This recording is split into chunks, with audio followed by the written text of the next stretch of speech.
Good morning!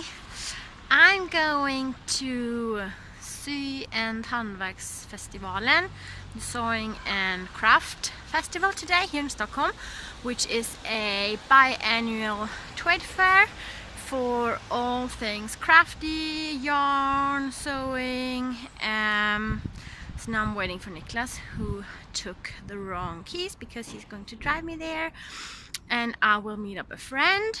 Since Edinburgh, I didn't really buy so much yarn, so I really want to.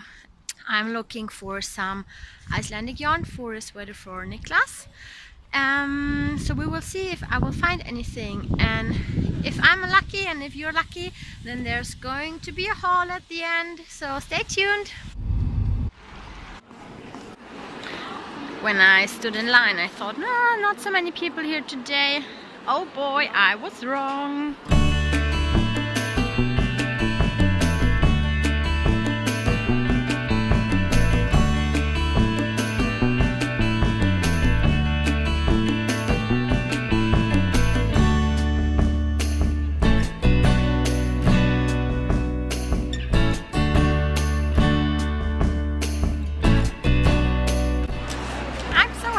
Just to be here.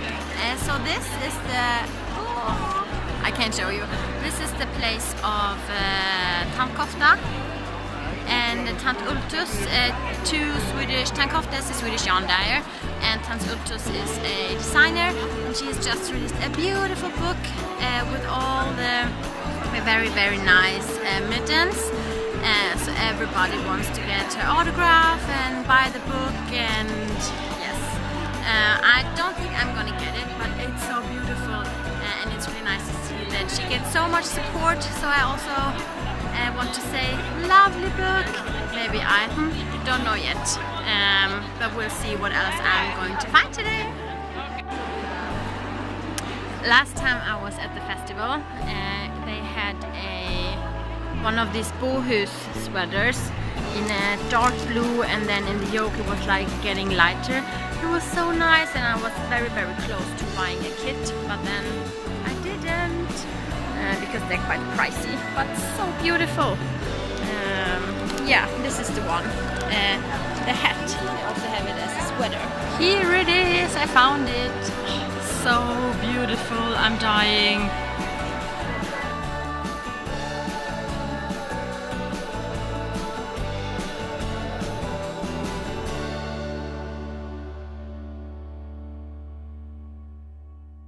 Hi again!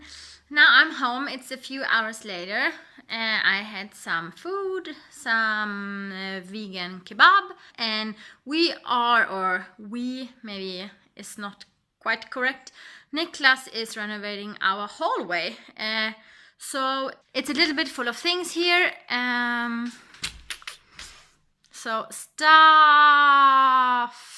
everywhere. So, but where is my bag of yarn? Here it is.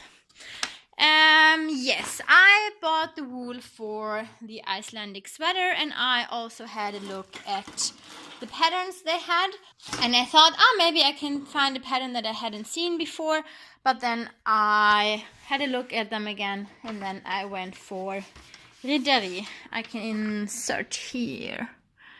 You can probably see it. And there are so many people who have already knitted it, but I really like it. So I thought about this anyway. So then I will just go for it. So this is the main color. It's kind of this, I missed daylight again. It's kind of this military green, and the color is called 1407. And of course all my fingers are full with paint. Then I have a lighter green, 2 balls of this, 1406. Then a white one, 0051, and a black one, 0059. And I hope it will work out. I think it looks good. So we will see, but I'm quite eager to get going with this because I haven't knitted a sweater in only Let Loopy before. So this is going to be fun, and Niklas is happy. He told me that I should make him a sweater for like so long, and I never did. And then I bought some stuff for my mom as well, in case you want to see some fabric, which I think is really cool. And she will make a dress out of it. And then these are like these clips that you can use for securing your fabric when you quilt. And my mom says that the benefit is that you don't, when you're using needles, then the fabric will make these waves, and when you have clips then it wouldn't do it. So she ordered me those as well. And that's it. I didn't buy the book with the mittens because I have so many books and I don't really have place for them all, and I don't knit too many mittens anyhow, so I thought I will not buy it this time. But it feels a bit strange that I said, oh, it's so nice to support them, and then I didn't buy the book, but I showed you, so maybe if you are a mitten knitter, then you can get it. And also I feel like when I went to Riga, I bought the Latvian mittens book, and I haven't made a single one from that book, so maybe I should start there. The apartment, it's so messy. I will continue knitting on my quadrillion now for a little time. Maybe I should shower first. Shower, knit on my quadrillion. And Niklas and I are going to the movies tonight. We're going to watch it, so I have to buy the tickets as well. So maybe I will do all of that, and then I can tune on later and show you my quadrillion in case there's still time. So see you later. Good morning. So now it's already Sunday, and I never got back to you yesterday, just 1 second ago. And I just wanted to let you know why. I thought that I would maybe continue knitting on my quadrillion, but that was actually not what I did, because I am about to start a new sweater project, and I thought that I would show you very quickly now what I did. I think that's already quite a few years ago.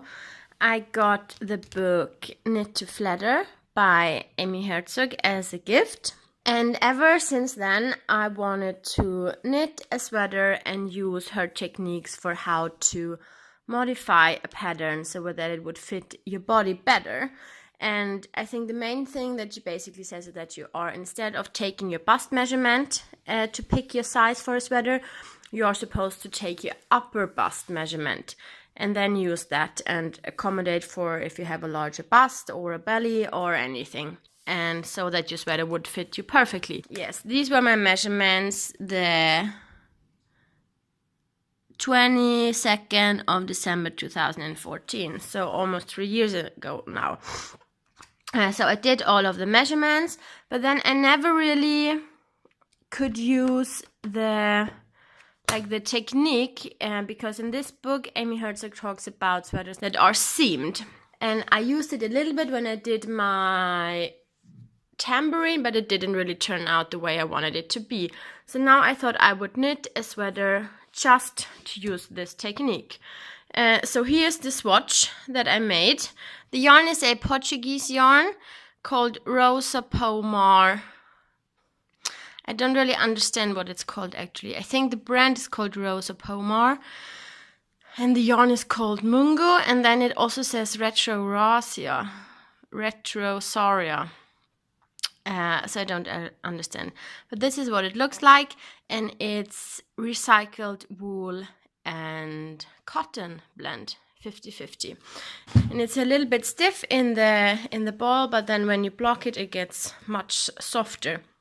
So this is the swatch that I made, and with the stitch pattern, it's just a broken garter stitch. So a garter stitch row every other row.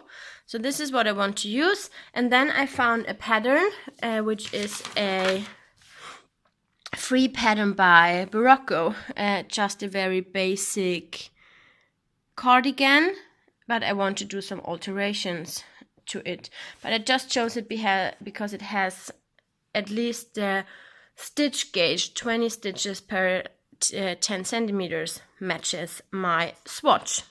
My row gauge is off. Anyhow, what you are supposed to do in the book is that you look at the schematic and pick your size according to your upper bust measurement, and then you pick your size, and then you look at all of the measurements for the size that you chose, and then you compare them to your own measurements. And that was what I did yesterday, and nothing really matches up, and I'm not really sure how to accommodate it and how to modify so that it would fit anyhow. But I really want to try the technique. It was 3 years, and ever since I got the book, I really wanted to try to make a sweater by choosing the size and just adding bust darts, for example, which I never did. Yes, but it's not that easy to get started. And my plan with this one was that I would do all of the measurements beforehand. I'm done with the sleeves, so I know how to knit the sleeves. But for the body, I'm not really sure yet. And my plan was that I was doing all of the measurements before, so that once I start knitting, that I can just knit and don't have to. That the project won't be lying around, because I just don't want to calculate how to continue. So what happened yesterday was that I was trying to do all these calculations, and I didn't really know how to do it, and nothing really matched up. So I got really frustrated, and then we went to the movies and watched it, which I liked. I think it's quite scary, but it was not the best movie I've ever seen, but I think it was okay. Yeah, but then I was quite frustrated, and this time I thought I would spare you the frustrated me. That was everything then. Now we are going to paint our hallway and try to clean up this epic mess. I had a really nice day at the festival yesterday. I think it's so nice just to be in this environment with all of these creative people and see all of the beautiful yarns. And I mean, as you might know, when you buy yarn, it's just not the physical thing that you buy, but you buy into this possibility of creating things that you would love. And when you're at the festival where you have all of the yarns around you, for me it just feels like these possibilities are times 1,000. So that's something I really like. And yeah, just being there made me really happy yesterday. I hope that you enjoyed watching and following along. If you want to, you can subscribe to my channel, then you will get updated with every new video I upload. And otherwise, I will see you next Wednesday. Thank you, bye bye.